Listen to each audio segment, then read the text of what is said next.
Maintenant, on va réaliser cette pièce-là. On va l'esquisser en vue de dessus. En vue de dessus, cette partie-là apparaîtra comme un rectangle. Donc, quand je vois par-dessus, je vois l'arrondi qui me paraît un arrondi en vue de face, va m'apparaître un rectangle en vue de dessus. On va apprendre aussi le décalage. CTRL T pour la vue de dessus.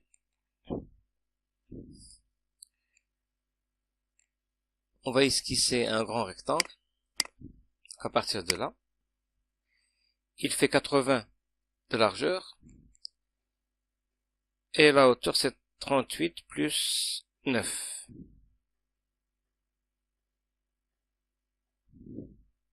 Ça nous fait 47. 0.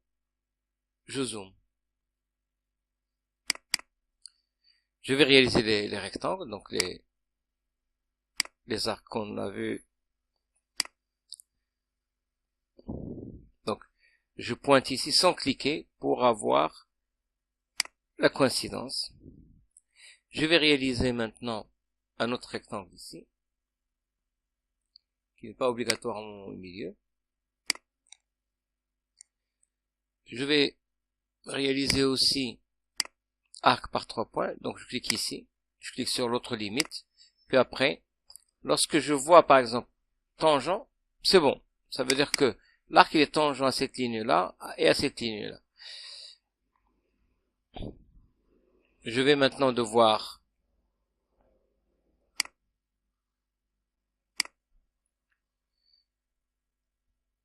coter.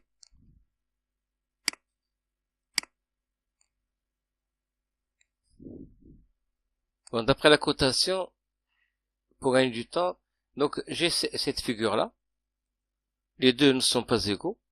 Donc je dois rajouter une condition d'égalité, contrainte. Je dois ici rajouter une tangente. Donc celui-ci est tangent à celui-là. Je dois le prolonger ici. Donc je clique sur ce bouton-là, prolonger jusqu'au suivant. Et je dois relimiter.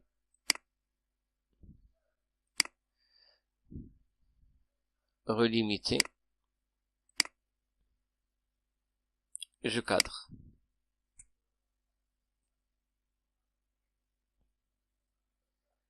Je pourrais rajouter ici un congé de 9. 9, entrée. J'arrive jusque là et je clique. Bon. Là, je pourrais laisser ou bien supprimer cette partie-là. Peu importe. Maintenant, je vais créer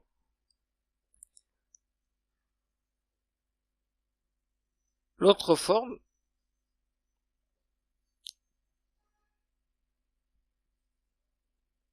en me servant de l'outil décalage.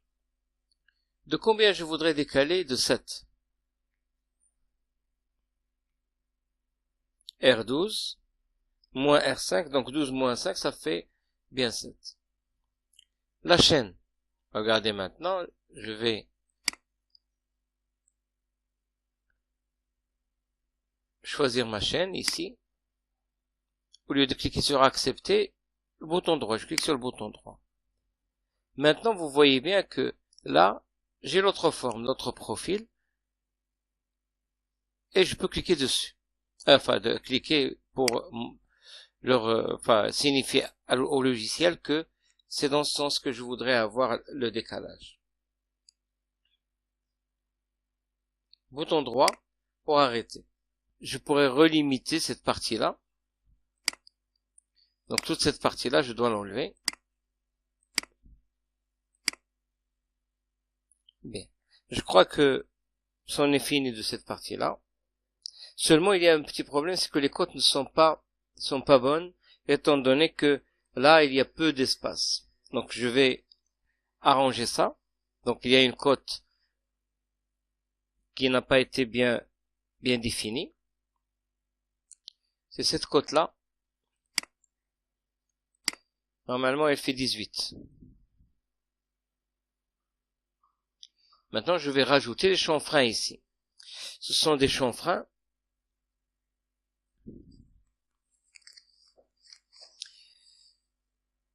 Nous avons 2 x 5 x 45. Ça veut dire que nous avons deux chanfreins, l'un ici et l'autre là, qui doivent mesurer 5 et ils sont obliques. Ils ont un angle de 45 degrés avec l'autre ligne. Donc je vais choisir ici la flèche, je clique sur la flèche, pour avoir le chanfrein. L'angle il est de 45, entrée, 5, longueur, je arrive ici, je clique, et je lui montre le sens, ici, je clique.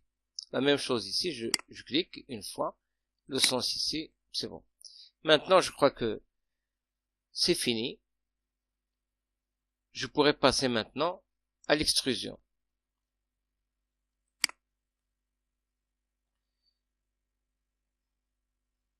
Donc, ce rectangle-là et celui-ci doivent être extrudés en même temps. Ils ont la même hauteur. C'est une hauteur de 36,5. Je clique sur le premier, je maintiens CTRL et je clique sur le second. Je clique sur la flèche ici. C'est 36,5.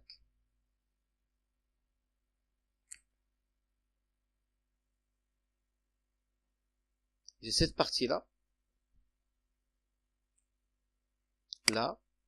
CTRL, je sélectionne l'autre partie ici.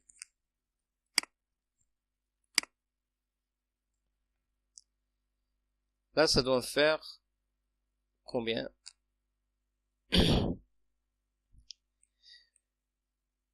15. Pardon. Ce n'est pas ça. C'est ça. Là. Donc, 15. Puis après cette partie-là, qui fera 15 moins 4, ça fait 11.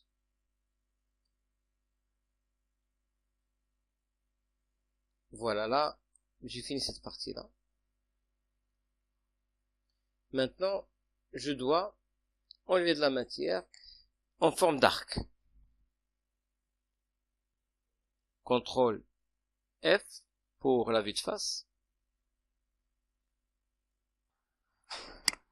Je prends le cercle ici. Maintenant, je verrouille mon esquisse dans ce plan-là. Puis après, je vais choisir le milieu ici. Et je clique.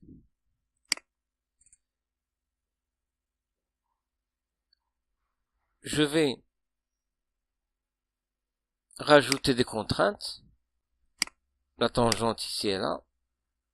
Tangente là. Là, bien sûr, c'est tangent, mais je rajoute la tangente. Un autre cercle.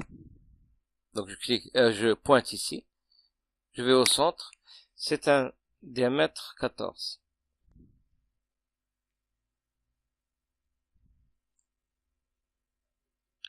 Maintenant, je choisis cette surface-là, celle-ci et celle-ci. À chaque fois, après la sélection de la première surface, je maintiens la touche CTRL appuyée pour sélectionner les deux autres profils, ou bien sections. Je clique sur la flèche. Je clique. Voilà.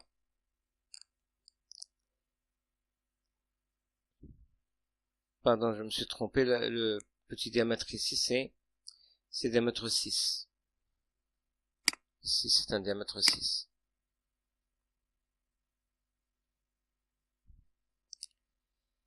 Bien. Voilà. Il me reste maintenant l'évidement en forme, l'évidement curviligne ici. Bien. Je vais choisir arc par 3 points.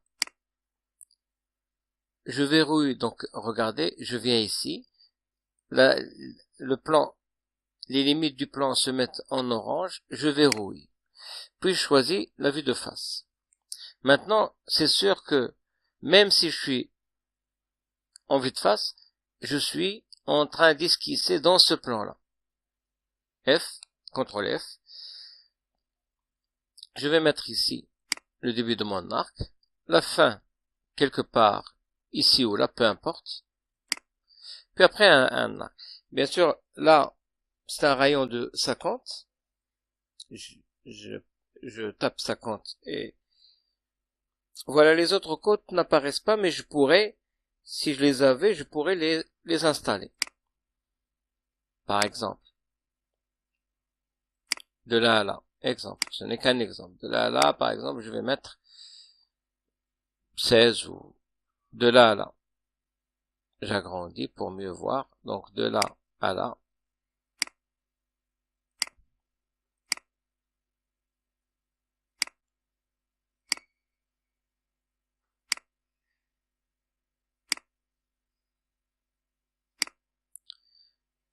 Bien.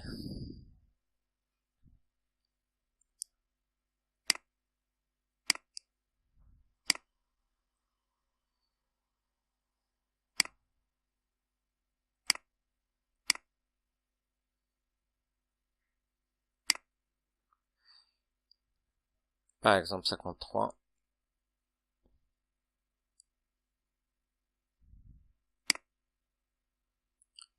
Bien. Et bien sûr, ça nous fait, on avait dit que c'était 50, je crois. C'est 50, rayon de 50. Bon. Je vais quand même corriger un tout petit peu. Donc cette cote-là, elle est dérivée.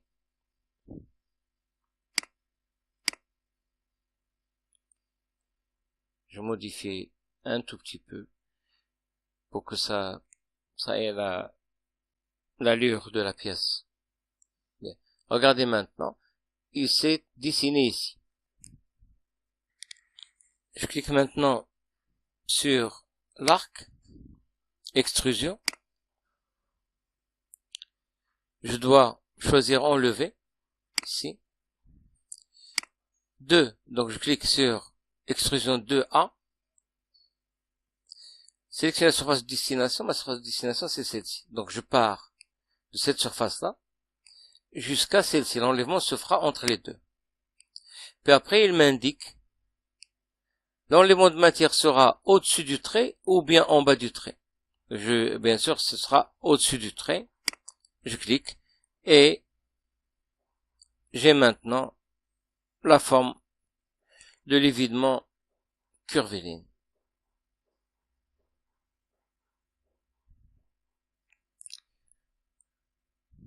Bien.